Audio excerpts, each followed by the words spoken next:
Merci. Merci. Nous arrivons à une question de Monsieur Joël Giraud. Merci Madame la Présidente. Monsieur le Ministre, ma question porte sur le projet de fermeture à la rentrée prochaine du CAP d'ébénisterie, actuellement enseigné au lycée professionnel d'Embrun dans les Hautes-Alpes, le lycée qui a inventé il y a plus de 30 ans les formations pluriactives. La nouvelle est tombée comme un coup près. Pourtant, cette formation participe d'une offre complémentaire et diversifiée qui trouve toute sa place dans un département où la pluriactivité est indispensable au développement économique et à l'emploi local. Elle se base sur des critères purement mathématiques et totalement déconnectés de la réalité du territoire, critère principal qui a été oublié dans un département fortement touristique où l'acquisition d'un savoir-faire en artisanat d'art est un atout supplémentaire pour des jeunes gens qui sont désireux de rester vivre et travailler au pays et à qui l'on demande désormais d'aller faire leur CAP à Marseille, à 300 km, dans un lycée sans un internat. Certes, en réponse, le rectorat met en avant l'ouverture dans le même établissement d'un BTS système constructif bois et habitat. Or, les deux événements ne sont pas liés. S'il s'avère opportun, en effet, d'offrir une nouvelle formation qualificative au rayonnement interacadémique, voire national, il n'est pas pour autant justifié d'en supprimer une autre qui permet de répondre à la volonté des acteurs du territoire de maintenir un savoir-faire traditionnel et toujours prisé et de reprendre des entreprises artisanales et des équipements qui risquent sans cela de péricliter avec la cessation d'activité des artisans en âge de prendre leur retraite.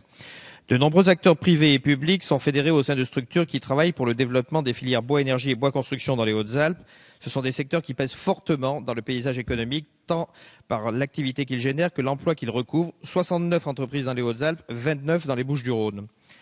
Le développement de l'ébénisterie de montagne correspond au maintien d'une activité ancestrale qui contribue à la construction de l'âme des Hautes-Alpes et ses artisans et diversifie l'offre touristique en offrant aux visiteurs un séjour avec du sens et du lien du territoire. Aussi, je vous demande, Monsieur le Ministre, un nouvel examen avec un éclairage différent, celui du territoire, un moratoire sur ce projet de fermeture et la mise en place d'une dynamique sur la filière bois que le rectorat d'Aix-Marseille, au contraire de celui de Grenoble, n'a jamais considéré comme une priorité. Merci. Monsieur le Ministre, pour réponse. Madame la Présidente, Monsieur le député Giraud, vous connaissez la priorité donnée à la jeunesse par le Président de la République et l'attention donc qu'il porte pour valoriser l'enseignement professionnel qui est le levier important d'insertion rapide et qualitative dans le monde du travail pour des milliers de jeunes. C'est dans ce cadre que l'Académie d'Aix-Marseille, qui vous préoccupe, et le Conseil régional de Provence-Alpes-Côte d'Azur ont fait le choix d'élever le niveau de qualification des élèves de l'ensemble du territoire académique. Cet objectif a figuré parmi les objectifs inscrits au contrat de plan régional de développement des formations professionnelles pour l'année 2011 à 2015. S'agissant plus particulièrement du certificat d'aptitude professionnelle d'ébénisterie et de la fermeture de ce certificat au lycée Alpes et Durance d'Embrun, je suis en mesure de vous apporter les précisions suivantes.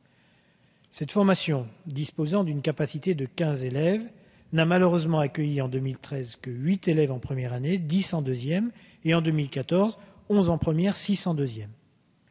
Parallèlement, seuls 16 élèves au total ont été admis lors des 2 dernières sessions d'examen. Ces éléments quantitatifs ont donc conduit les services académiques à faire le choix de la fermeture de cette formation. Le Conseil régional, saisi de cette situation, a d'ailleurs voté le 20 février dernier, en assemblée plénière et à l'unanimité, la confirmation de cette décision contre laquelle vous élevez. Néanmoins, l'offre des formations de niveau 5 reste particulièrement développée dans le département des Hautes-Alpes, notamment par la voie de l'apprentissage. Par ailleurs, Monsieur le recteur de l'Académie d'Aix-Marseille a la volonté d'accompagner le lycée Alpes et Durance à développer sa spécificité sur les métiers du bois. Il a donc décidé qu'une formation au BTS, système constructif bois et habitat, sera désormais dispensée dans cet établissement.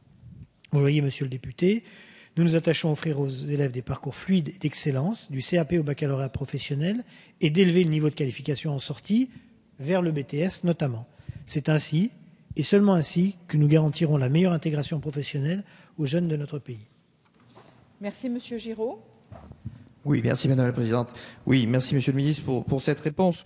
Moi, je tiens simplement à insister sur le fait que le rectorat d'Aix-Marseille doit changer d'attitude vis-à-vis des départements alpins. Il y a eu déjà refus de dialogue sur l'éducation prioritaire, considérant que ce sujet n'intéressait pas du tout les départements alpins de la région.